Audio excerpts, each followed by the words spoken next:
Welcome to the last breakfast. Please enjoy the video. You start by confirming access. Sign into iCloud.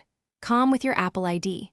Once done, upload the Numbers file or create a new spreadsheet in Numbers on iCloud. This avoids converting errors. Make sure your browser allows pop-ups and has file access enabled.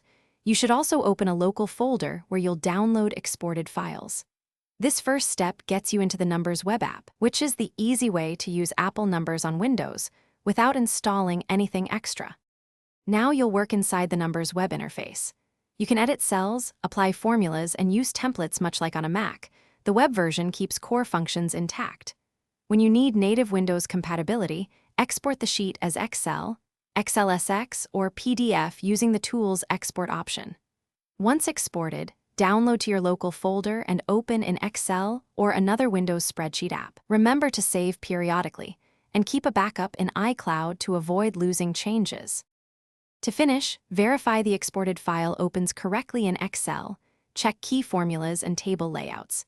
If formatting or advanced functions didn't carry over, reopen the original in iCloud Numbers and simplify or recreate those elements before exporting again. If the iCloud web app is slow or won't load, clear your browser cache, disable extensions, or switch browsers. Often Chrome or Edge works best. You're done once the file behaves in Windows. Keep the iCloud copy as your master backup.